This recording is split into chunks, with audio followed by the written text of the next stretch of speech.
Welcome to another wonderful Susanna Calloway audiobook. We are excited to have you with us. Before we begin the story, please like and subscribe to our channel and share it with friends. This allows us to continue adding free clean Western romance audiobooks for you to enjoy. The following title is copyrighted by Susanna Calloway, Western romance author. Now, find a comfortable spot, relax, and enjoy the story. Boarding House Christmas Bride. Chapter 1. Trotting his dappled gelding down the muddy street, Dan felt the icy wind flick the collar of his coat and slide down his neck like cold fingers. Going to be a nasty winter, he thought. Inside his gloves, his hands ached with cold. He never liked cold weather, but he had to take the good with the bad. Life in Wyoming Territory meant frigid winters and blinding blizzards as well as high heat in the summer. He prayed that this year, he wouldn't lose too many of his cattle to the deep snows. Reining in at the telegraph office, Dan tied his horse to the rail and opened the door of the office. A wave of delicious warmth blew into his face, and he breathed it in with contentment. Taking off his hat, he nodded a greeting to the elderly station master. "Good afternoon, Dan," Todd Blankenship said with a smile. "Come in, get yourself warm. Can I offer you a cup of coffee?" "I'd be right grateful, Todd," Dan replied, unbuttoning his coat to better permit the heat from the stove to warm him. He stripped off his gloves and tucked them into his belt. "It's getting colder by the minute. I expect we'll see snow come morning," the old man said, pouring steaming coffee into 2 tin cups. "My knees ache in this weather, so they do. Sit for a spell and keep an old codger company. How are things at the Double E?" "Well enough, I expect," Dan answered with a sigh, sitting in the proffered chair beside the stove. He accepted the hot cup, its heat thawing his hands. "Settling into the winter routine, as you know. Repairing the barn, splitting enough wood to carry both the bunkhouse and house through. Got the hands out hunting today. A big herd of buffalo came through." "Oh, excellent. Of course, I lost Jess Gentry as a hand," he went on. "He's building his own house out there east of the river." "Of course." Mr. Blankenship nodded gravely. "Him and that purty little wife of his. She still be living with the Lunas, I hear." The old man seemed not to notice Dan flinch at the mention of Ella. "I was so foolish. I had the most beautiful and wonderful girl ready to marry me and I forced her away," he thought for the 100th time. He and only he was to blame. Had he not been so focused on his work and been there in town when she arrived, she would be his and not Jess's. He could scarcely blame Jess. Because of his own neglect of Ella, Jess had unwittingly moved right in and fallen in love. Now the two were happily married, and as soon as the house Jess was building was completed, Ella would move in. She would create a home, give him children, help him with the start of his ranch. Everything Dan had wanted when he'd sent for Ella as his mail-order bride. "I sold Jess a few head of cattle," Dan said. "Least I could do. He's a good man, hard worker." "He is that," the old man agreed. "Within a few years, he'll be as successful a rancher as you, Dan."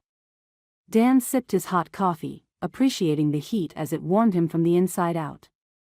"Did any telegrams come for me? Any letters?" Mr. Blankenship frowned. "I don't believe so. But, here, let me check." Joints creaking audibly, the old man got up from his chair and went behind the counter. Leafing through a small stack of papers, he slowly shook his head. "No, sir, I'm afraid not." Dan sighed.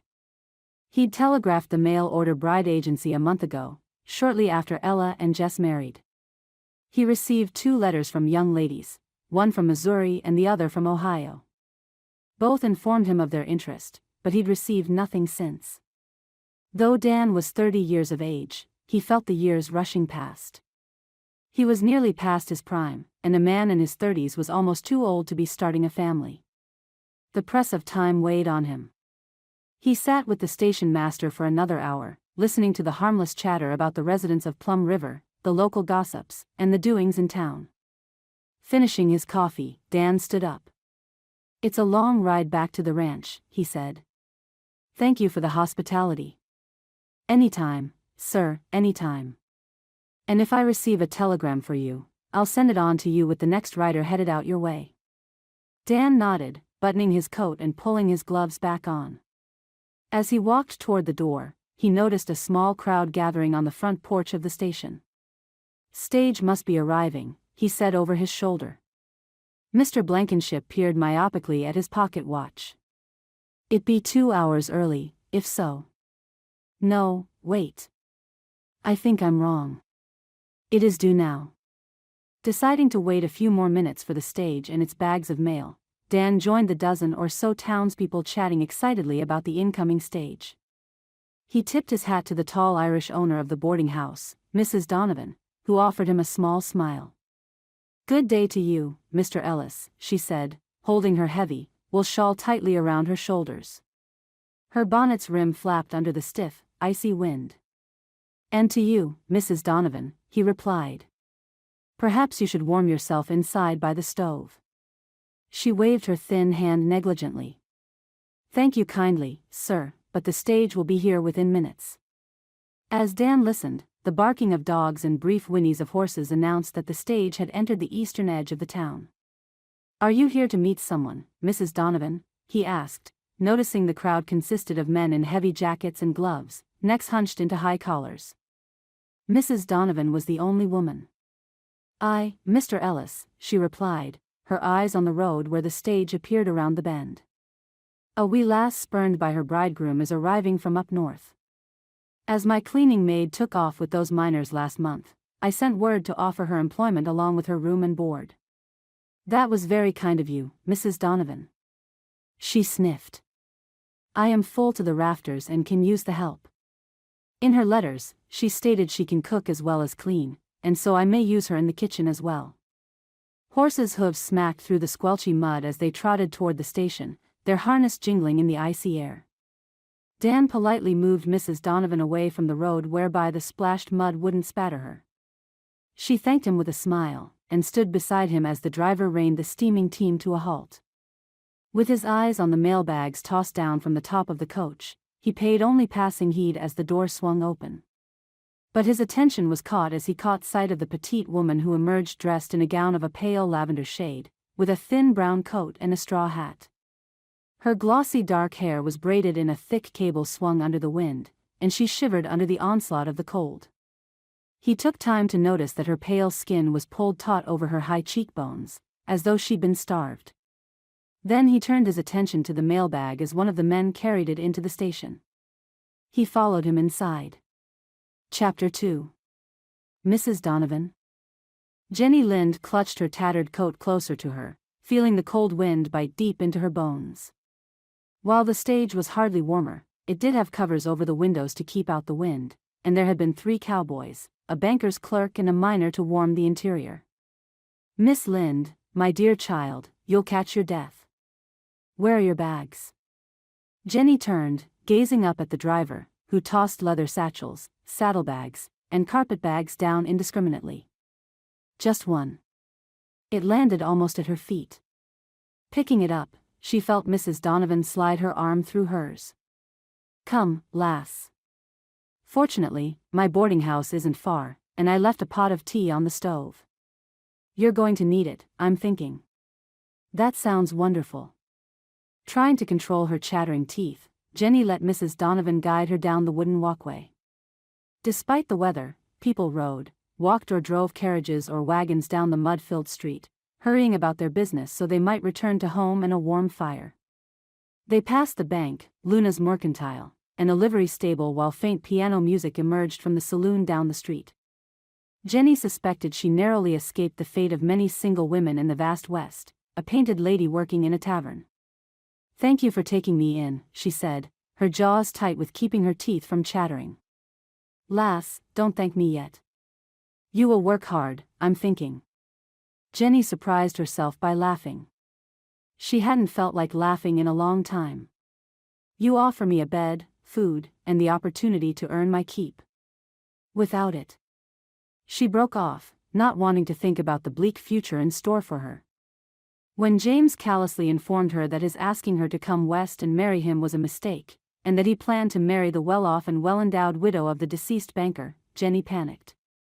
She had come west from Illinois, leaving her family of 6 sisters.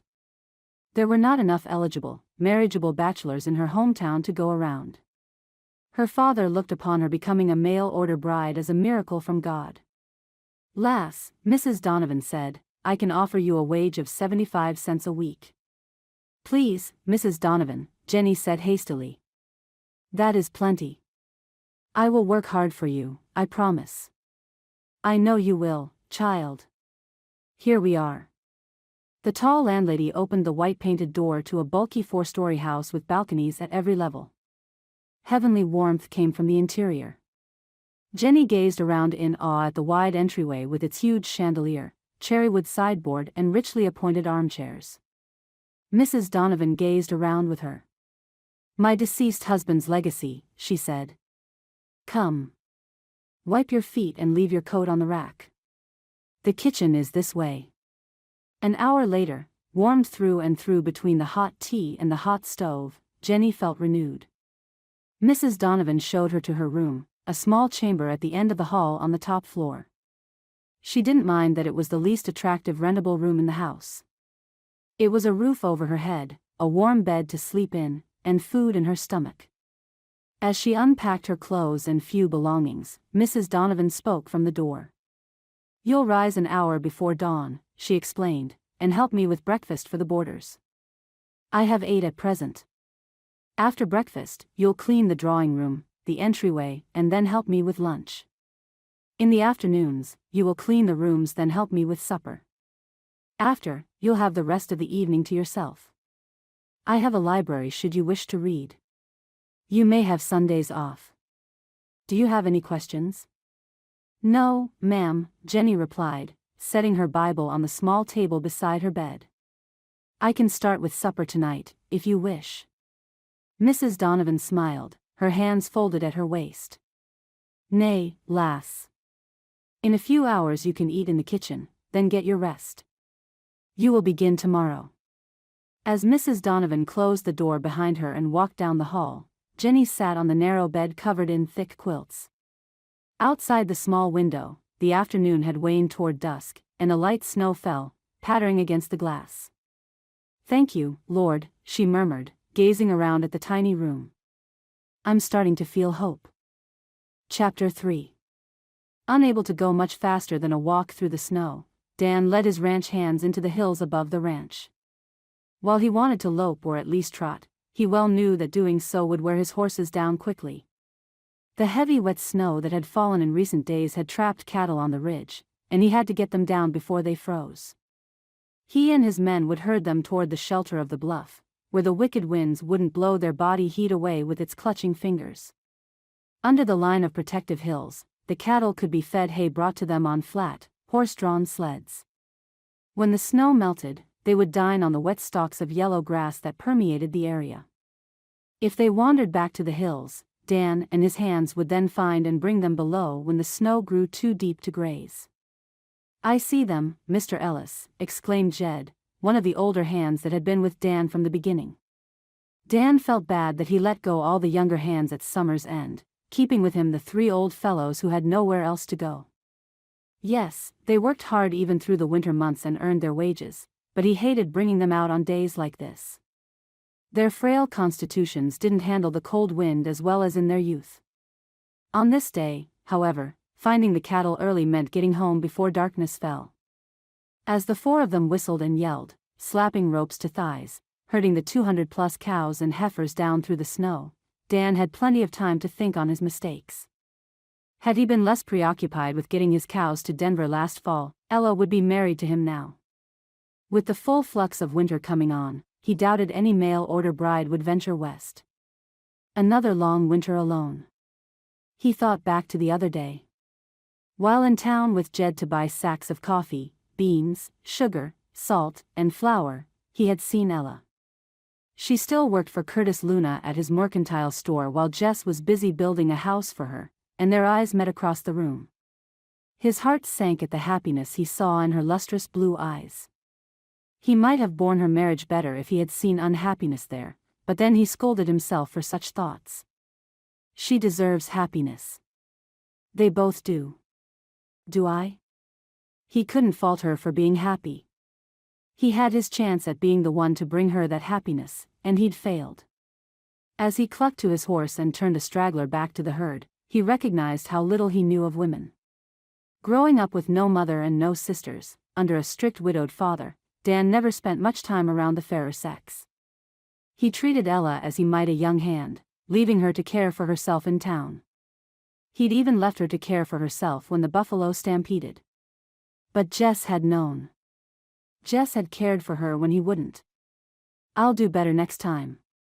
But what next time? Unless a young lady answered his letters, he would be without a bride yet again.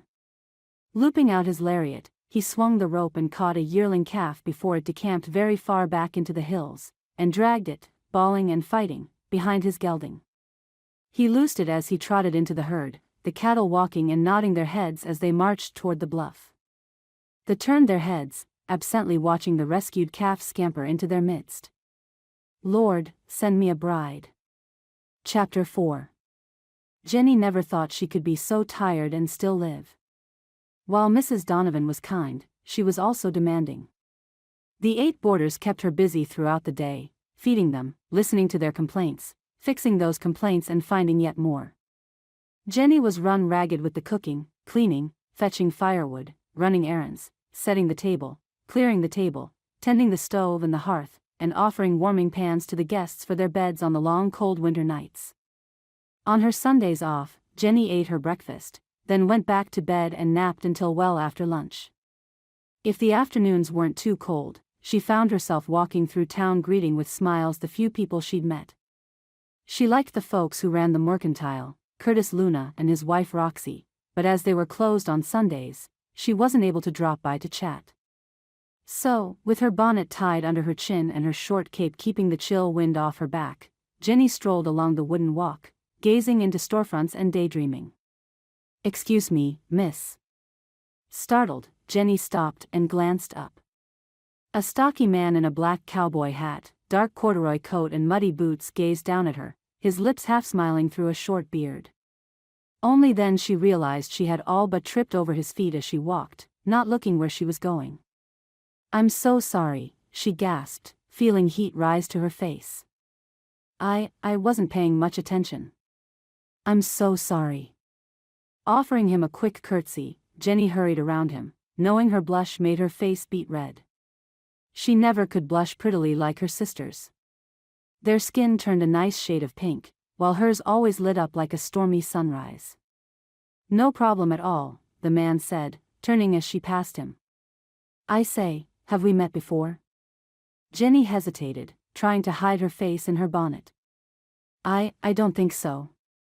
She wanted to turn away, yet his plain, round face and his expression filled with thought made her stay where she was.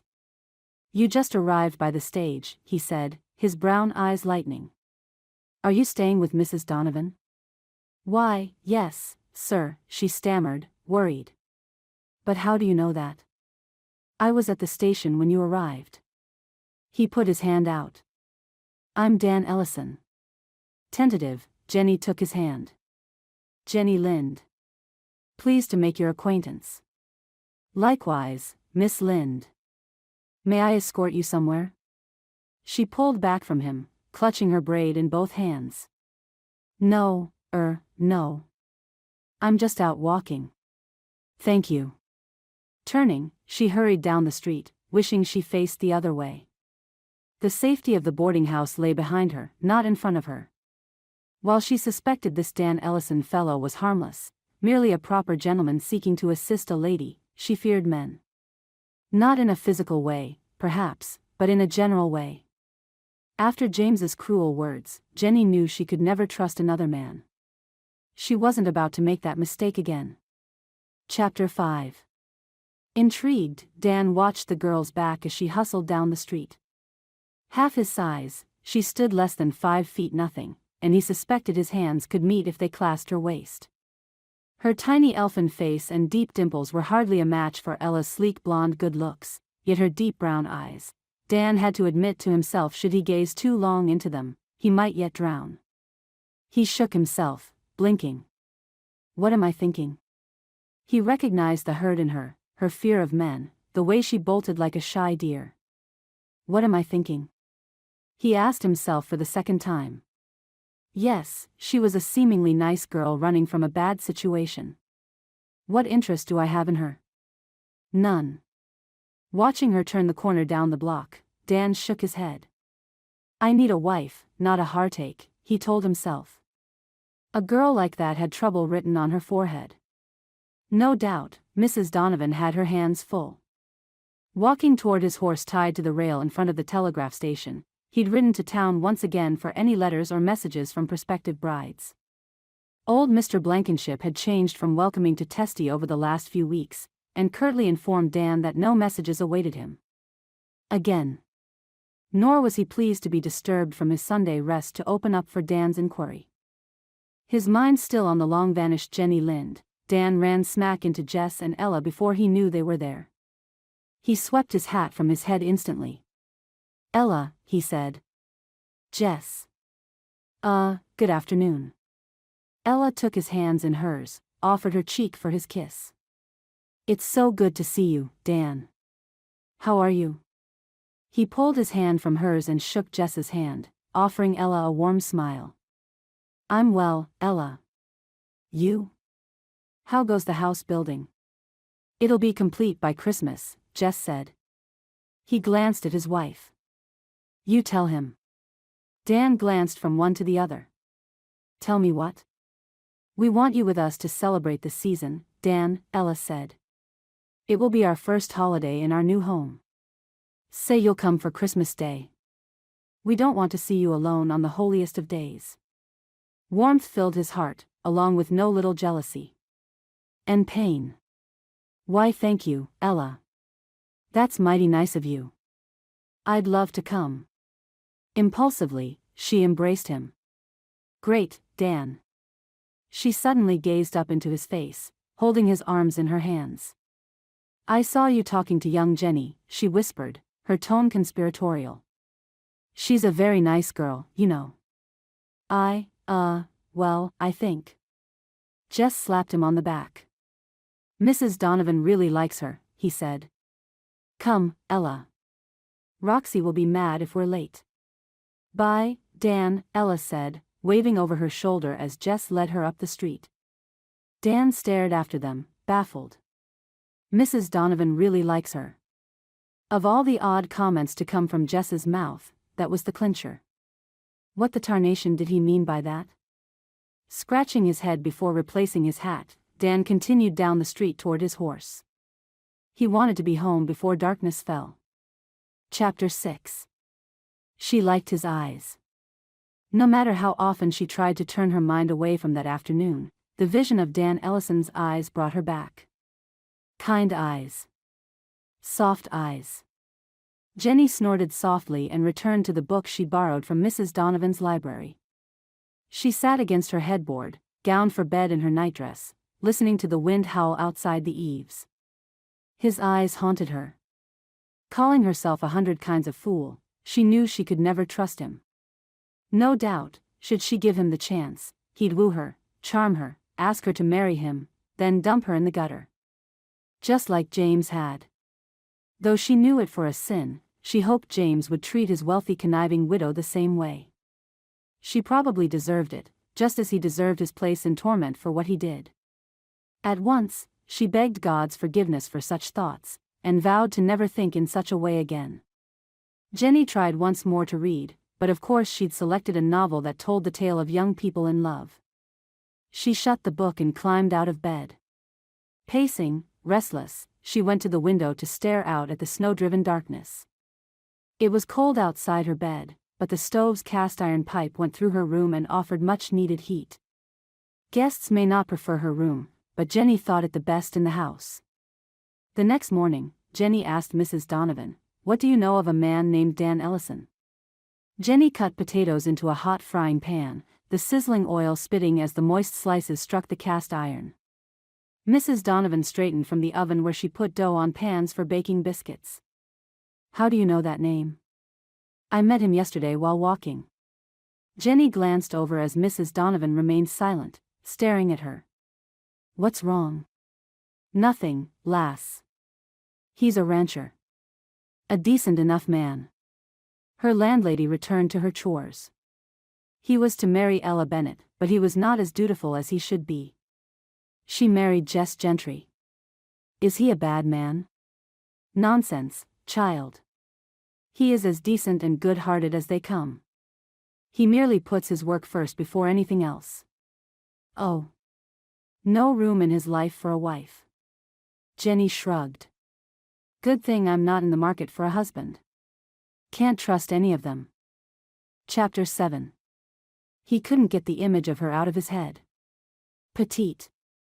Innocent. Vulnerable. Grumbling under his breath, Dan focused on repairing his saddle by the heat and light of the hearth. Using an awl and a thin length of rawhide, he carefully sewed a rip in the skirt, crisscrossing the stitches for greater strength. Squinting, he shoved the awl through a tiny hole punched in the tough leather, and pulled the rawhide tight. A task he'd performed over and over in repairing saddles, bridles, harnesses so often he could do it with his eyes closed. Yet, when he did happen to close his eyes, a pair of deep brown eyes stared into his. Sighing, he sat back in his chair and rubbed his face.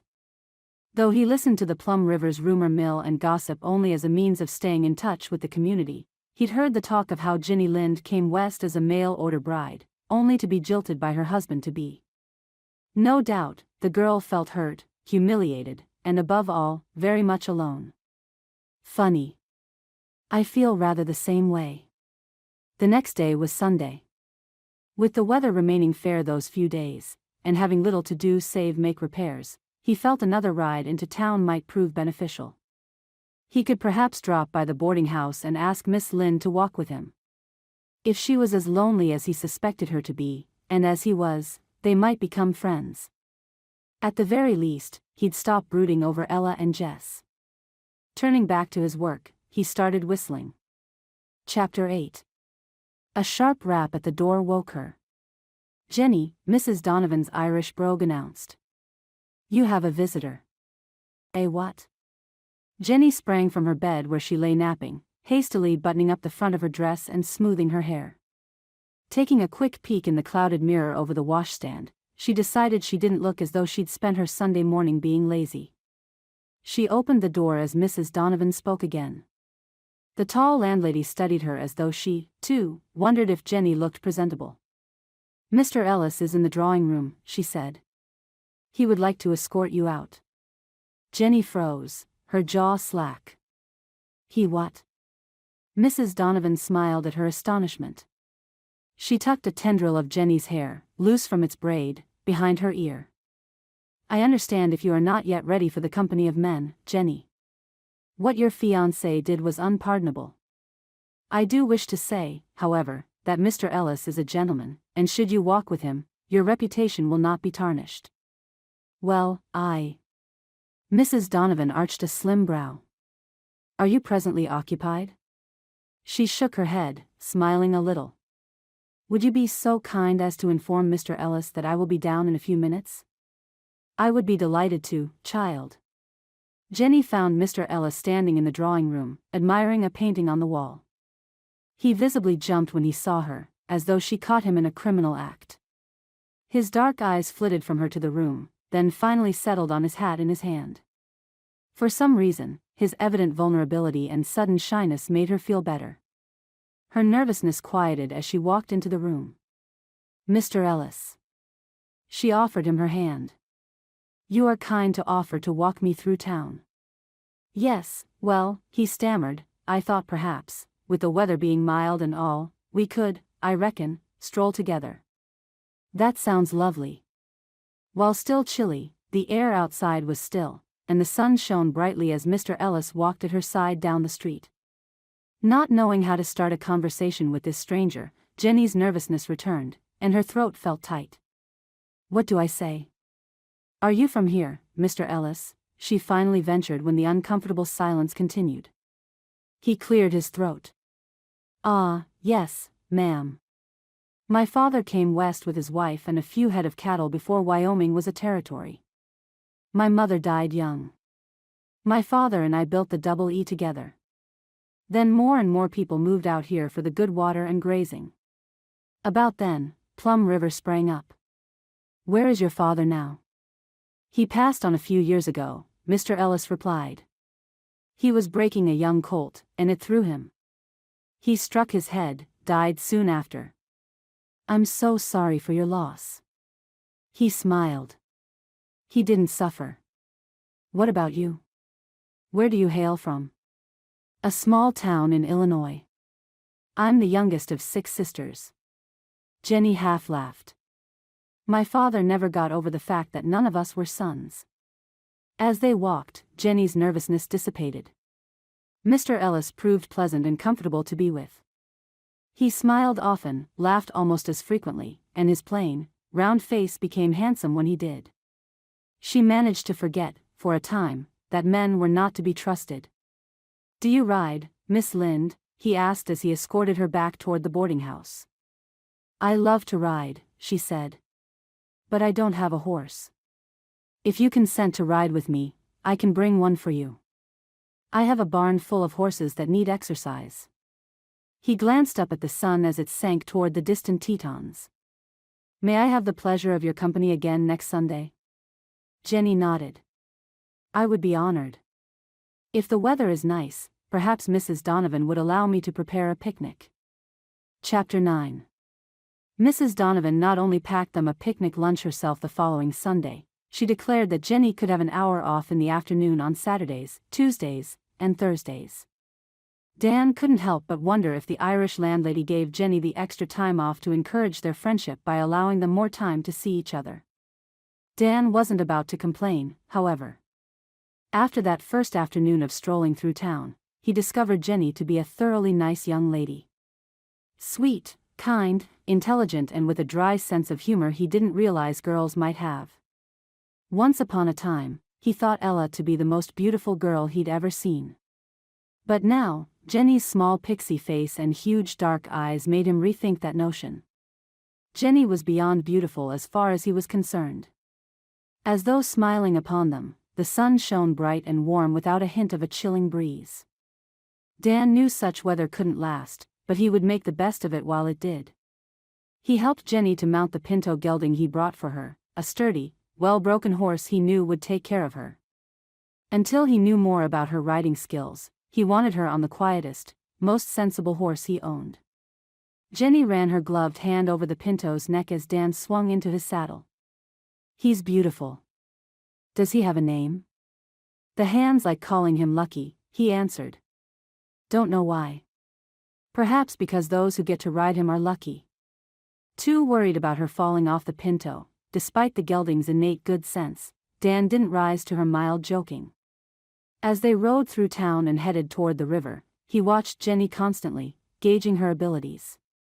He calmed as he recognized her sure hand on the reins, her natural seat, and her lack of fear in the saddle. You know how to ride, he commented. Jenny smiled. We may not all be cowboys in Illinois, but we do know something about horses. I reckon so. Jenny suddenly kicked the pinto into a gallop, urging him to a fast run down the road. Dan followed, muttering under his breath, racing on her heels. He wasn't surprised that he couldn't catch up. Lucky was also one of his fastest horses. Jenny's braids streamed out behind her, and she turned a laughing face over her shoulder at him. Only then did Dan allow himself to relax as he galloped. Enjoyment of the day, the ride, and her company replaced his anxiety. They chose a level spot beside the river for their picnic, a place where the horses could graze as well as amble to the stream to drink. Jenny set out the sandwiches and cups on a thick blanket as Dan loosened cinches and hung bridles on the saddle horns. They won't wander far, he said, sitting down on the blanket.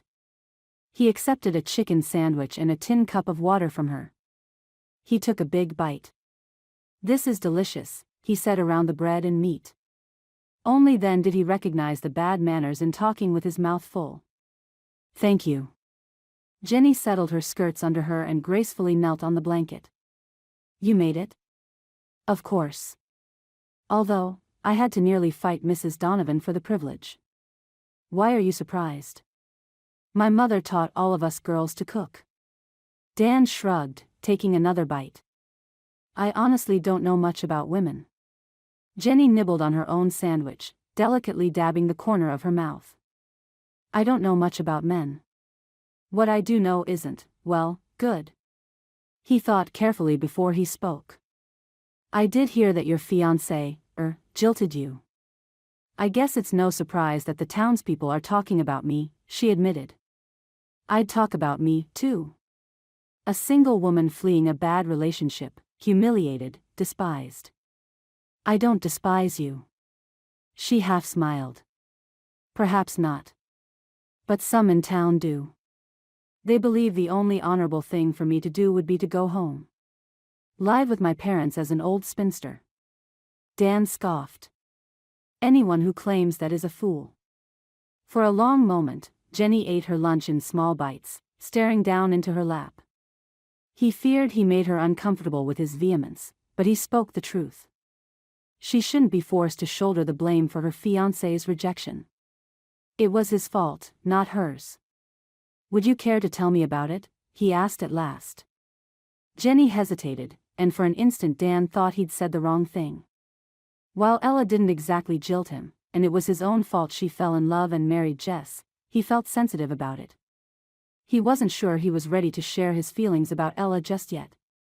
Jenny quite possibly felt the same way. Instead, she shrugged. Why not? James sent for a bride through the agency, and I agreed to marry him. My father paid the fare to Wyoming, saving James the money. I arrived in Suicide Falls a little more than a month ago, stayed in a hotel there while James claimed he needed time to put his house in order before we married. Did you like him? She wiped crumbs from her lips with a napkin and gave a shudder. Dan wondered if she shivered because of the memory or the cold air. I did like him, she finally answered. He was kind, handsome in his own way, but sometimes offhand with me. As though he really didn't care if I was there or not. Dan glanced away, knowing full well how his own negligent attitude drove Ella into Jess's arms. Had he not been so insensitive to Ella, treated her as though she were one of his hands? Go on, he urged. I was waiting a week for him, running out of money, she said slowly, staring at the sluggishly moving river. He sent a note. Jenny half laughed. He hadn't the nerve to come tell me himself. Sent me a note informing me our wedding was off, he would marry another. Through the town's gossip, I learned who he was marrying. She looked down at her hands. I was so humiliated. I came so far, now I didn't have any money left. The people stared when I went out, because they knew. They knew perfectly well why he rejected me. Dan wanted to lean forward and take her hands in his. He craved to comfort her, to tell her things would be all right. Remind her she would find the right man to marry someday. Instead, he sat and helplessly watched her. He had no idea how to offer comfort to a woman who felt sad and humiliated. How did you come to Plum River? He thought she might be crying, but when she spoke, her voice remained steady, and her eyes when she glanced up at him were dry. A traveler was passing through Plum River and stayed at the boarding house for a time. Mrs. Donovan mentioned her need for a maid, and he passed that information on to me in Suicide Falls. I spent my last few cents on a telegram to her, and the local church paid my coach fare to Plum River. Thank you. For what? Trusting me with your story. Dan glanced away, swallowing. I know it's hard to tell a stranger things that are, well, sensitive. Jenny smiled. Thank you for listening. It's nice to share sometimes. Does this make us friends? I hope so. I could use a good friend. Next time, it will be your turn to share. Chapter 10. The early winter weather took a turn for the worse, and forced Jenny to remain indoors. Icy rain turned into sleet, keeping most folks without urgent business staying in their homes and keeping the hearth fires stoked. Busy with her work, Jenny let her mind wander as she cleaned, and her thoughts always seemed to roam toward Dan. Knowing full well the ice storm would keep him at his ranch and unable to visit her on her hours off as he promised, she looked forward to the weather clearing up. Then perhaps Dan might come to town again. Jenny liked him. As Dan was so comfortable to be with, she didn't regret spilling her emotional secrets. Clearly, he had his own demons, for she recognized that expression of pain in his eyes when she spoke of James. It's good to have a friend. But it won't go further than that.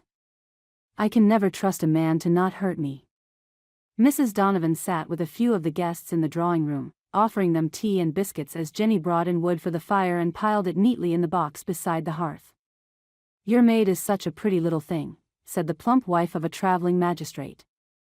Mrs. Call, Jenny thought her name was. Her husband, Judge Call, had gone to see the sheriff for the afternoon. "I don't know what I'd do without her. Especially with Christmas coming shortly," Mrs. Donovan said. "Unfortunate circumstances brought her here, and Plum River needs more young lads and lasses like her." Jenny smiled to herself. Mrs. Donovan had become not just her savior and employer, she had become a friend. Just when she needed friends, she now had two. How fortunate can I be? Not acknowledging the talk from behind her, she returned to the kitchen to put more wood in the stove's fire. As Mrs. Donovan allowed her to rest amid her work, she poured herself some tea and sat at the table. She had taken only a sip when bedlam broke out in the entryway by the front door. Setting her cup down, she hitched up her skirts and ran toward the noise. Dan and two other men, their faces reddened by the cold, and ice hanging from their hats and coats, carried another in a blanket slung between them. Jenny paused, staring, wondering what to do. The man in the blanket, his face horribly pale, lay quiet as though unconscious. Yet, small groans emerged from behind his slack lips. Summoned by the commotion, Mrs. Donovan and the guests were from the drawing room entered the hallway. "Mr. Ellis, what happened?" Dan nodded to her, unable to remove his hat with his hands full of blanket. "Jed here is hurt bad, Mrs. Donovan. Part of the bunkhouse roof caved in under the weight of the ice and snow. We brought him to town in the wagon, but the doc wasn't home. We couldn't keep him out in the cold." "Of course not," Mrs. Donovan said briskly. "You did right. Bring him into the kitchen, it's warmer there. Jenny, see if you can find where the doctor got off to. Look for him at the sheriff's first, then the tavern. Go. Quickly." Bolting for her coat, Jenny yanked it on as Mrs. Donovan held the door open to the kitchen so Dan and the others could carry the stricken man inside unimpeded. Running out into the storm, she slid on ice and almost fell before she caught herself. Dan's team, hitched to a buckboard, shivered under the onslaught of the ice and wind. Giving them a quick rub and a promise to see them into Mrs. Donovan's barn, Jenny ran as fast as she could on the slick road, the ice lashing her full in the face. Nearly blinded, cut to the bone by the wind, Jenny struggled not to fall as she hurried into the gale. The sheriff's office was 3 blocks down and 1 over, so she dove into the saloon first, as it was closest. Only a few men drank at the bar, while a tavern girl sat with them as they talked. They all glanced up as she entered. "Doc here?" she gasped, unable to remember the doctor's name. The men shook their heads. The bartender, wiping a glass, pointed down the street. "He should be at the sheriff's. Normally is, when the magistrate is in town." "Thank you."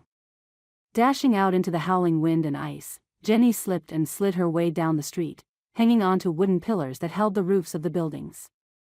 Her hands numb with cold, her teeth clenched too tightly to chatter, she struggled on, and at last climbed the slippery sheriff's steps. The door swung open easily with a wash of warm air.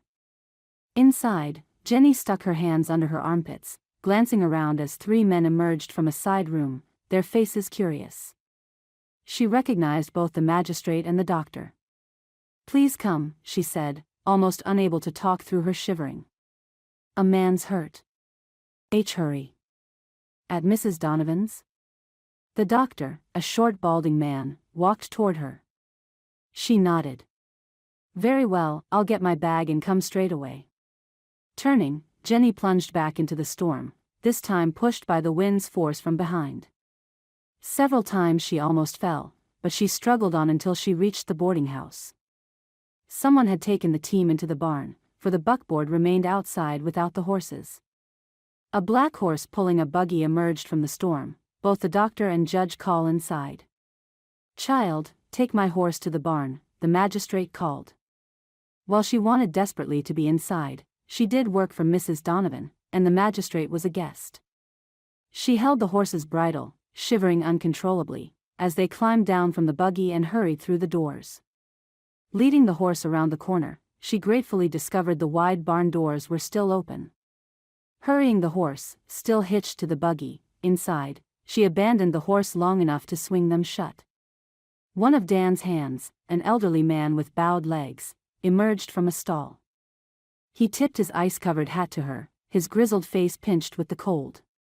"Right good of you to bring that mare in, miss." Unable to speak, Jenny fumbled with the harness buckles and straps, her hands too swollen and red to work properly. The old man shuffled toward her, gently pushing her aside to do the work for her. "Go on now, miss," he said, jerking his head toward the door. "Go on inside and get yourself warmed up. No tender miss should be out in this here weather. I take good care of this mare, so I does." Nodding, grateful for his kindness, Jenny hurried to the big doors and slipped through, the blast of ice hitting her once more. She rushed up the slick wooden steps, feeling her feet slide. Her hands pinwheeled in a wild attempt to keep her balance. This time she fell, twisting her ankle under her and falling hard on her hands and knees. She cried out as a bolt of agony sliced up her leg, her head spinning from the impact of hitting the frozen wooden planks. Thrashing, trying to grab her ankle with both hands as though that would halt the searing pain, she knew she had to get inside before she froze to death. "Don't faint," she told herself, knowing that even on the front steps of the house, if no one found her soon, she could be in dire trouble. Struggling up, trying to grab the porch railing in order to haul herself to her feet, the door suddenly swung open. Peering up through the ice coating her eyes, Jenny saw Dan framed by the light inside. "Dear God," he choked. He came to her, his hands on her arms settling them around his neck. Then he lifted her. Everything seemed to be spinning wildly as her head fell against his shoulder. Through the ice and haze over her vision, Jenny saw Mrs. Donovan's concerned face looming. And then, she passed out. Chapter 11. "Take her upstairs," Mrs. Donovan ordered. "Top floor, last room on the right. I'll bring hot water bottles." "Right away," Dan said, Jenny's negligible weight not hindering him at all. "I think she fell. She might be hurt as well as almost frozen." "I be no stranger to ills and injuries, Mr. Ellis," Mrs. Donovan snapped. "I will care for the lass. Now, take her up to her room." Obedient, Dan climbed the steps with the unconscious girl in his arms. Anxiety for both Jed and Jenny filled him. The doctor still worked on Jed, stitching his cuts, wrapping his thin chest to support broken ribs. But it was what the doctor had just mentioned that alarmed Dan the most, that perhaps a busted rib had punctured a lung. Blood oozed from Jed's slack lips, but the doctor didn't confirm whether it came from Jed bleeding into his lungs or something else. Jed could die. While Jenny was young and strong, she had been exposed to the cold longer than she should have. Dan wished he had gone to fetch the doctor instead of her. What had he been thinking to let her go? It was his place to go, not Jenny's. If Jenny died, he couldn't complete the horrid thought. Lord, don't let either of them die. Nudging open her door with his boot, he laid Jenny down on the narrow cot. He brushed his hand over her brow, finding her skin cold. Too cold. Her clothes were soaked, and the room didn't hold enough heat in it to fully warm her. Casting about the chamber, he found an extra quilt and carefully covered her with it. Mrs. Donovan entered behind him, her hands full of not water bottles. "Thank you, Mr. Ellis," she said firmly. "Please return to the kitchen and help the good doctor with your man. Should you wish tea, help yourself." Nodding, knowing he could not help her with Jenny, Dan quietly left the room and went back downstairs. Of course, Mrs. Donovan would take good care of her. And if Jenny needed the doctor, Dan would gladly pay for his services from his own pocket. It was the least he could do. Inside the warm kitchen, Dan stood with Harry and Jake, his elderly hands, as the doctor stitched a deep slash on Jed's skull. "Will he be all right, Doc?" "Perhaps." Covered in a thick blanket, Jed lay on Mrs. Donovan's kitchen table, which had been shoved closer to the stove. Dan noticed that the blood on Jed's mouth had dried. The tightness in his chest loosened with relief. Maybe Jed's lung wasn't hurt. Still feeling the cold in his bones from the frantic ride into town, he spotted mugs on the counter. He poured hot tea from the pot on the stove into the cups, and took them to Harry and Jake. Blowing on his to cool it, he sipped, feeling its heat slide down his throat and thaw him out. An hour later, Mrs. Donovan appeared in the kitchen, her brows hiked in inquiry. The doctor washed his hands from the hand pump at the sink, casting a glance over his shoulder. "Ah, good madam," he said, wiping his hands on a towel. "My patient needs to remain here for a time to recover from his injuries. Might he reside here, under your roof?" "I'll pay, of course," Dan said hastily. Folding her hands at her waist, Mrs. Donovan nodded. "So, he will live? With time and care, he should make a full recovery." Glancing at the three ranchers, Mrs. Donovan held open the door.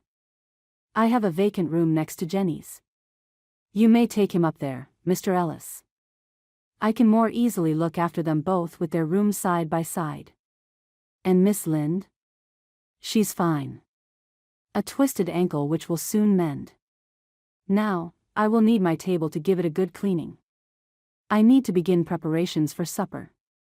Dan and the others lugged Jed's unconscious body up the stairs, still wrapped in blankets, and set him down on a narrow bed similar to Jenny's. Feeling helpless and not knowing what else to do, Dan carefully pulled Jed's boots off his feet and set them by the door. As Harry tucked a pillow under his head, Jake covered his body with yet another quilt. "He should be warm enough," Dan said, ushering the two out the door. Downstairs, Mrs. Donovan had given the doctor hot tea and settled him into an armchair in the drawing room. Dan stood in the doorway, feeling awkward, not liking the idea of harnessing the team and going back to the ranch in this storm. Within the hour, darkness would fall and the temperatures would drop even further. The doctor had taken up a conversation with the magistrate and his wife, apparently not planning to depart into the storm anytime soon. Coming in from the kitchen, Mrs. Donovan halted, her hands in a towel. "Of course, you three must stay as well. You'll be catching your deaths out there on a night like this. Fortunately, I have rooms vacant." "Thank you, Mrs. Donovan." Dan felt relief etch through him, and he glanced at Jake and Harry, who smiled. "Now then," she said to the room's occupants, "supper will be simple but hot. I ask you to arrive in the dining room in 1 hour. Gentlemen, you will find whiskey and brandy there on the sideboard. You may help yourselves." With that, she vanished back into the kitchen. Chapter 12. Confined to her bed, weighted on hand and foot, Jenny alternated between embarrassment and boredom. She felt terrible for not helping Mrs. Donovan, but it was the lanky landlady who insisted she remain lying down until her ankle healed. Her tightly wrapped foot propped up on pillows, Jenny sipped hot tea and nibbled on a piece of Christmas fruitcake while reading yet another fiction storybook. The knock at her door startled her, as Mrs. Donovan never knocked before she entered. "Come in," she called. To her surprise, Dan opened the door. "Miss Lind?" "Mr. Ellis," she said, unable to halt her smile. "How is your friend?" He shuffled his hat in his hand, remaining in the doorway to prevent any impropriety of a man entering the room of a single lady. "He's much better, thank you. Itching to get back to the ranch and work." Jenny grimaced. "I can understand that. I feel the same way. The doctor left a crutch for me, but Mrs. Donovan won't let me use it until at least tomorrow. Me, Harry and Jake have tried to help her as much as we can. We even managed to put up a Christmas tree in the drawing room," Dan said. "But the storm is over, and we should be heading back to the ranch. Have to fix the bunkhouse roof, got animals to feed and water." "Oh, a Christmas tree. How lovely. Perhaps I'll be able to help decorate it. Will you, come back soon?" Jenny blushed, fearing she was too forward. "Why, yes, ma'am," he said, smiling a little. "If you want me to, that is. Well, I do enjoy walking with you." She blushed harder. "It's nice to have a friend." Dan glanced away as though embarrassed, making Jenny fear he didn't want or need her friendship. Instead, he nodded. Me, too, he murmured. Well, I must be going. I will, come back. With that, he retreated from the doorway and closed the door behind him. Despite Mrs. Donovan's protests, the next day Jenny hobbled her way down the stairs and picked up her work again. Given that her Irish landlady had an invalid to care for, Jenny added Mrs. Donovan's cooking chores to her own. Though she tried to disguise it, Jenny saw relief etch across Mrs. Donovan's thin face. No doubt the last 2 days with Jenny bedbound had placed too many burdens on her narrow shoulders. What a delightful child you are, Mrs. Call said as Jenny delivered tea and biscuits to her in the drawing room. Thank you, dear. The plump matron, complaining of joint pain, sat in the armchair nearest the hearth fire. Her magistrate husband read the paper and ignored Jenny as she placed a small tray near his elbow on the table. The other house guests had gone out for the day but would return for supper. To her rising dismay, Dan didn't return for almost a week. Her foot nearly healed, Jenny helped old Jed down the stairs, his arm over her shoulders. I need to get back to work, he said, over and over. Sittin' here ain't doin' me any gosh darn good. You can help with the Christmas decorations, Jenny said, hurrying into the kitchen to fetch the large bowl of popped corn she'd made earlier. She had finally felt caught up enough to spend time decorating. Mrs. Donovan was all for it, considering it would be enjoyed by all the guests. Jenny hummed Christmas carols while she and Jed strung the popcorn. The magistrate even stopped grumbling long enough to admire their garlands, once they got them on the tree. But even with the coming holiday cheer, Jenny couldn't stop looking out the window for Dan. He'd said he would return, so where was he? She found herself missing him much more than she should. Thus, when Dan finally drove the team from the seat of the buckboard down the street toward the boarding house, Jenny's heart lifted. Dashing to the kitchen where Jed sat, brooding over coffee while Mrs. Donovan bustled around him, she said, Mr. Ellis is here. I bet he's come to take you back, Mr. Jed. About darn time, too, Jed grumbled, although his eyes warmed as he looked at Jenny. He rose shakily from the chair, and bowed to Mrs. Donovan. Thank yous, dear lady, fair lookin' after this useless old man. And you too, Jenny.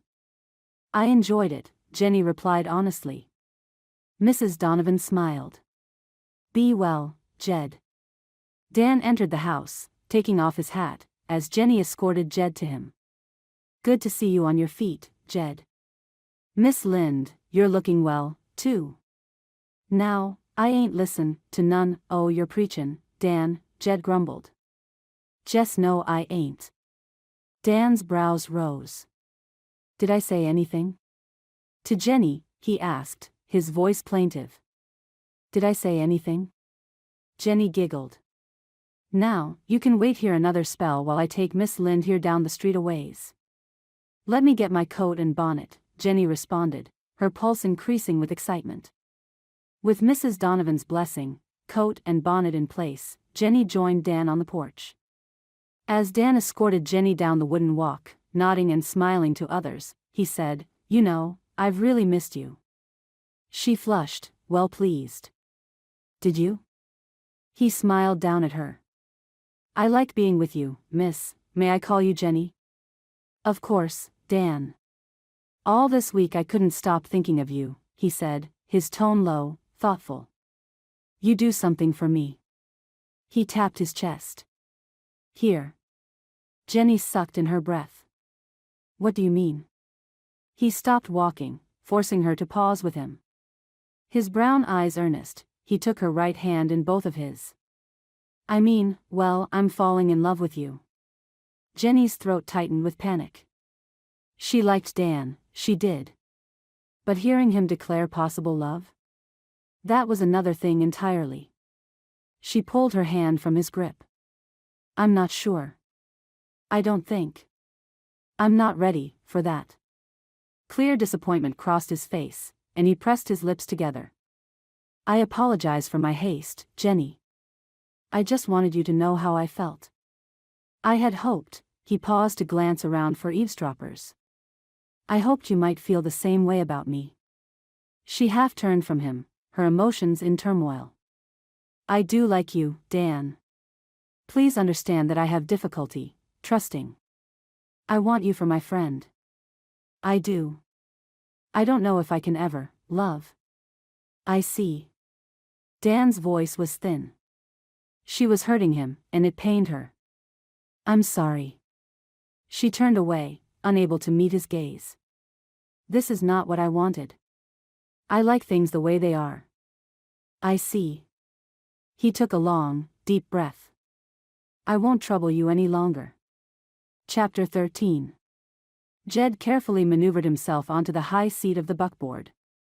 He waved a gnarled hand at Jenny, panting a little, his face pale. Let's go. Dan clucked to the team, slapping the reins on their rumps.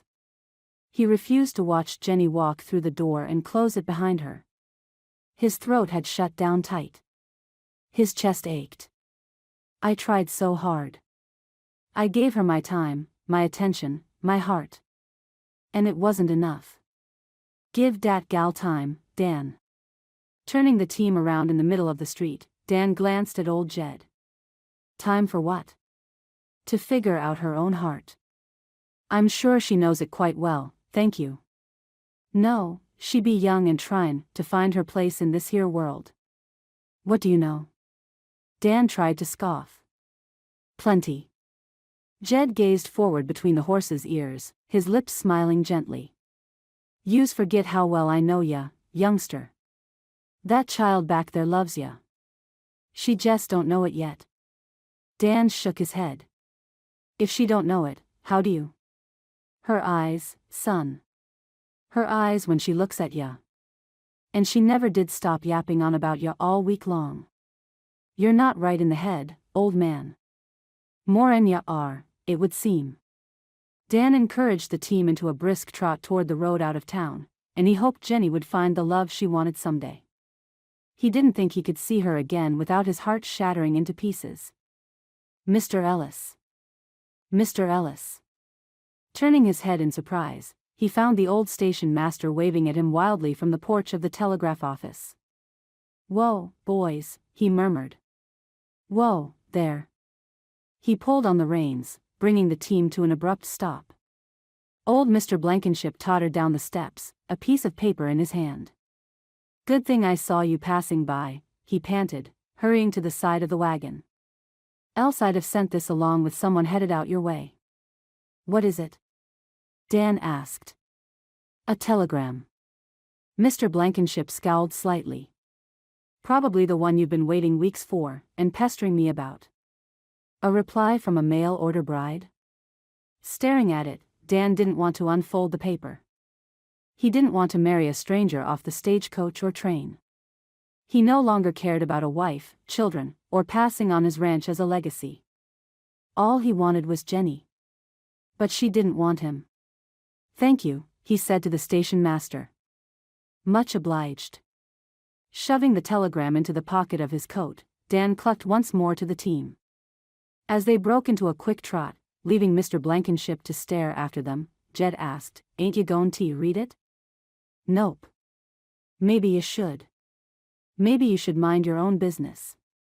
Jed chuckled, holding his chest with both arms to support his half-healed ribs against the rocking of the wagon. Boy, you be acting like an old bear with a sore tooth. Miss Jenny be comin' around soon, you mark my words. Shrugging, Dan clucked to the team to encourage a faster pace. Don't care anymore. So, now I'm a liar. Chapter 14. Jenny felt sick. Dan's parting words echoed in her head, I won't trouble you again. She cleaned and cooked, smiled and spoke when spoken to. She participated in a Christmas carol sing and joined the church women as they baked holiday breads, but her heart wasn't in it. Mrs. Donovan often eyed her quizzically, but never asked any questions. Jenny felt both relieved and disappointed. On one hand, she didn't want to answer questions about Dan. On the other, she wanted someone to talk to, but she didn't know how to bring the subject up. He hadn't really meant it, had he? Sunday came and went, and Dan didn't come to town. Jenny ran to the window every time she heard hoofbeats or wagon wheels on the road outside. Was it him? No. It was never him. Her day off dragged on, and when she finally went to bed that night, she felt tired, restless, and confined all at the same time. Of course, she didn't sleep well at all. The days passed. On her afternoons off, if the weather permitted it, she bundled up and sat on the porch swing of the boarding house, watching the people walk or ride by. Many smiled and said hello. Jenny forced herself to smile back. One day she stood, recognizing Harry and Jake, Dan's hands, drive into town on the buckboard. They tipped their hats to her, but neither of them smiled or returned her wave. If Jenny's heart could sink any further, it would slip straight into her boots. What have I done? Lord, I found a good man to love me, and I sent him packing. Even if I apologized, he'll never trust me again. Why did I want him as a friend when all I really want is a husband who loves me? Unlike most girls, Jenny didn't cry very often. But as she watched the buckboard stop at Luna's Mercantile, bitter tears rolled down her cheeks. The expression in Dan's eyes, the hurt, the bewilderment, haunted her. At the time, her words made sense. But now, looking back, she knew her words were childish and selfish. She'd used Dan to ease her loneliness, leading him to think she wanted more. She did want more. Stupid, wretched girl. What's this? Startled, Jenny jerked her head around, hastily wiping her tears from her cheeks. So wrapped up in her misery, she hadn't heard the door open and Mrs. Donovan step out. Nothing. Nothing? Lass, tears coupled with you moping around like you just lost your best friend is hardly nothing. Come inside. I just made tea. As though the woman had issued an order, Jenny obediently rose and followed her into the kitchen. She sat in the chair Mrs. Donovan pointed to, and waited for the lecture sure to follow. After pouring tea for them both, Mrs. Donovan set honey between them and sat down. Jenny accepted a small spoonful of honey for her tea, and sipped, careful not to burn her mouth. Mrs. Donovan stirred honey into hers and watched Jenny from across the table. Well, lass, she asked. Care to tell me what's been troubling you? Jenny shrugged. Dan, Mr. Ellis, told me he was falling in love with me. Mrs. Donovan grinned. And, Jenny sighed. I told him I wanted to keep things as they were. Friends. Do you? I thought I did. But I hurt him, Mrs. Donovan. He said he'd not trouble me again. Just What else is there, child? You told him what you wanted. It wasn't what he wanted, obviously. Not much more anyone can do now, is there? Jenny stared into her cup. I am falling in love with him. I was wrong to say what I did. Mrs. Donovan sipped her tea, watching Jenny over the rim of the cup. A right pickle, you're in, lass.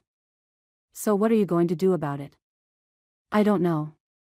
Chapter 15. More miserable days passed, and yet another dull Sunday without Dan. Christmas was around the corner, and it promised to be one sad day for Jenny. She couldn't even go out for a ride, as she had no horse, and the weather had taken a turn for the worse. It snowed in Plum River, a heavy, wet snow that rapidly turned to slush, then promptly froze when the temperatures suddenly plummeted. Stuck in her room, nothing to do save read or stare out the window at the gray mess that was Plum River, Jenny half wondered if she should go to Dan's ranch. Maybe if she showed him, by traveling to him, that she was sorry she hurt him and that she had fallen in love with him, he might want to resume their friendship. He might trust her again. She sighed, pensive.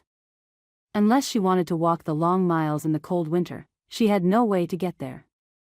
She didn't even know the way to his ranch. If he would just come back and give me a chance to talk to him, to explain. But he didn't come back. Jenny wallowed in a misery of her own making. Restless, unable to stay in her room any longer, she walked downstairs. Upon reaching the second floor, she hesitated, seeing a man and a woman in the entryway with Mrs. Donovan. New guests, she thought, and continued on to the main floor, thinking to find tea in the kitchen. The pair eyed her curiously, and Mrs. Donovan half-turned. "Jenny," she said. "I wish to introduce you to someone. I'd like you to meet Jess and Ella Gentry. This is Jenny Lind, whom I told you about." Jess and Ella Gentry. Why are those names familiar? Ella stepped forward and took both of Jenny's hands. "It's a pleasure to finally meet you, Miss Lind." Confused, Jenny glanced from Ella to Jess to Mrs. Donovan and back again. Finally. "Yes. We have a mutual friend. Dan Ellison." Jenny took an involuntary step back. "You know Dan?" Ella glanced at Mrs. Donovan. "You didn't tell her?" "Of course not, Ella. It didn't seem important." "Tell me what?" Jenny asked. Rather than answer, Ella led Jenny to a settee and urged her to sit. She sat down beside her. "You see, Ella, I was a mail-order bride. I was set to marry Dan." Jenny pulled away. "No." "Yes. But circumstances chose otherwise, and I married Jess instead. I saw Dan not long ago, and I discovered he was quite taken with you." Jenny turned away, sighing. "Maybe he was, but I'm certain he no longer feels that way." "Why is that?" Not wanting to reveal her feelings to a near stranger, even one as kind as Ella, she merely said, "I was foolish, and that's that. He doesn't want to ever see me again." To her surprise, Mr. Gentry, Jess, walked over. "Pardon me, Miss Lind, but I do believe you to be wrong. You see, I used to work for Dan. He's a good man. He works hard, and he's steadfast. I mean, he's as loyal as an old coon hound. If he has feelings for you, those feelings won't go away real quick." "What are you saying?" Jess half grinned and glanced at his wife. "What I'm saying is that you should talk to him. He's as forgiving as that old coon hound, too. If you have some feelings for Dan, you should tell him." "I'd like to, but I can't." "Why not?" Ella asked, her hand on Jenny's. "I don't have a horse, I don't know where his ranch is, and he won't come back to town." "Oh, well, if that's your only trouble." Jess grinned. "Ella and me, we be headed back to our place come mornin'. We be mighty pleased to have you tag along, and we can see you down the road to Dan's place." Excitement lit into Jenny. "Really? Mrs. Donovan, may I?" "Aye, lass, you may have tomorrow off. But I expect you back on Tuesday, as I am expecting guests for Christmas and will be in need of you." "Of course, you can have Christmas Day off." Impulsively, Jenny embraced Ella. "Thank you. Thank you both for your kindness." "I'm rather fond of Dan, I'll admit," Ella said. "I'm very happy he found you." "Anythin' to help old Dan," Jess agreed. Chapter 16. "I ain't a dern invalid," Jed snapped, cranky. "I can take care of myself." Dan lifted his brow. "Is that why you can't get on your horse? Why don't you teach that knothead to kneel? Why don't you just shet your dern mouth?"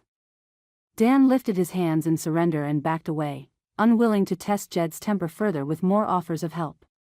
He told Jed over and over to give himself more time to heal, and that he didn't need to ride out searching for strays lost in the snow. Jed scrambled untidily into his saddle and bared his yellow teeth down at Dan. "I done tole ya I can do it. Forgive me if I watch, in case you fall off and break your neck this time." "I ain't gonna fall off. I been ridin' longer and you been born." As Dan swung into his own saddle, he caught sight of a lone rider on a horse down his road. Jed swung his head around to see what he was looking at and his jaw dropped. "Glory be, it be dat lil miss from de Borden house." He turned back to Dan with a grin splitting his craggy face. "Now didn't I tell ya? I done tole ya she needed to figure her heart out. And she gone and done it." "Shut up," Dan muttered. "She could be here to give me bad news." "What bad news?" "I don't know," Dan snapped. "The world opened up and swallowed Plum River." Jed guffawed and slapped his knee. "Boy, you is a dern fool. But dat lil miss be here tea, give you what you wants tea, here. What would that be? Dat she loves ya. Right. Dan reined his horse around Jed's and glared at his hand. That'll be the day. I be wantin' an invite to de weddin'. Dan listened to the old man cackle, steeling his heart against disappointment, yet hoping against hope that Jed's insight might indeed prove correct. While Dan never showed it outwardly, he missed Jenny more than he could say. He regretted his last words to her, and wished he could take them back. I should have ridden into town to see her. Even if she just wanted friendship, she might one day change her mind. As they approached each other, Dan recognized that careful expression she wore against hurt. Her lips thinned, her face grew still and carefully neutral. She'd worn it that way often when he'd first met her. He'd donned his armor of protection, but she never took hers off. She reined in her horse, waiting for him. She wore a heavy wool cloak with a hood pulled over her head. She peered out from under its rim, her eyes dark and huge. Her long braid fell over her shoulder to her lap. She was beautiful. Hello, Dan. Jenny. What brings you out so far from town? You. Taken aback, he glanced at her mount, then looked closer at the flashy sorrel gelding. That's Gentry's horse. Jenny stroked her hand down the gelding's thick, heavily furred neck. Yes. Jess loaned him to me. So you could come here? Yes. He sat back in his saddle, trying to relax. But deep within, hope rose like a bright candle flame, growing brighter and brighter. She came all the way to his ranch. Surely, it wasn't to reiterate her desire to just remain friends. Maybe, she wanted to apologize. I want to apologize. Stunned, Dan almost fell from his horse. You. I was stupid and acted like a child, she said, her voice hurried. I was protecting myself from hurt. I thought I was, anyway. Then I realized that in defending my pride, I hurt you. I'm so sorry, Dan. I hope you can find it within yourself to forgive me. I understand now what you went through with Ella. She told me. I know how you blamed yourself for her turning to Jess. I think I understand you better, Dan. You do? Jenny smiled. Dan, she hesitated and looked so nervous that he wanted to gather her in his arms and reassure her, but he didn't move. He waited for her to go on. She squared her shoulders. I love you. His head spun. He knew he would fall from his horse, land in the mud, look like an idiot in front of her, he just knew it. Still she smiled at him, her face hopeful, yet resigned. Tears glistened on her cheeks. Instantly, he knew she expected him to reject her, to turn his back, and to say she made her bed and she should lie in it. Instead, he nudged his horse forward until they sat knee to knee. He cupped her porcelain cheek with his calloused hand and rubbed her tears away with his thumb. I don't suppose I could, kiss you now. Jenny smiled through her tears. I'd like that very much. Good. Dan leaned out of his saddle and kissed her tenderly, lovingly, on her sweet, full lips. She tasted of heaven, as though he'd kissed an angel, which, he suspected, he just had. She relaxed under his touch, leaning into him, craving him as much as he craved her. She covered his hand with her own, until he finally broke from her and stared deeply into her eyes. Will you marry me, Jenny? She leaned toward him further. Under one condition. Dan frowned, concerned. Condition? Yes. I want Ella and Jess to stand up for us. His mouth curled into a grin. I don't know, that's a great deal to ask. Is it? She asked, her tone arched. They also invited us to spend Christmas with them. I told them yes. Before even coming here? You must have quite a bit of faith in me. I hoped. Well, I hoped you'd agree. Dan grinned and kissed her again. If it means having you for my wife, I agree to your awful condition. Good. Her smile lit up his heart. Next Sunday then, he asked. Sunday? What do you mean? Next Sunday is Christmas Eve. We shall be married on Christmas Eve then. Will Mrs. Donovan give you another day off? Oh, Dan. I'm sure she will. Do you mean it? Her voice hitched. We'll really be married on Christmas Eve? Truly. Jenny was so precious. So tender. So wonderful. In that moment, Dan loved her so much, he ached. Yes, truly, my love. We'll be married on Christmas Eve. Smiling, they reined their horses around to ride back toward the house. Jed will kill me if he can't say hello to you. He told me you'd come around. And you believed him. Right? Jenny gently teased. Oh, of course. Believed every word the old coot said, he teased her back. She blew him a kiss. Liar. But you love me anyway. The warmth of his smile echoed in his voice. Yes, Dan Ellison. I love you anyway. The end. Thank you for listening to this heartwarming story by Susanna Calloway. You can be assured that all her books are clean and wholesome. To find other romances by Susanna Calloway, as well as the other authors at Tika House Publishing, visit www.tikahousepublishing.com. Remember to hit like and subscribe, and we will see you in the next Susanna Calloway Western romance.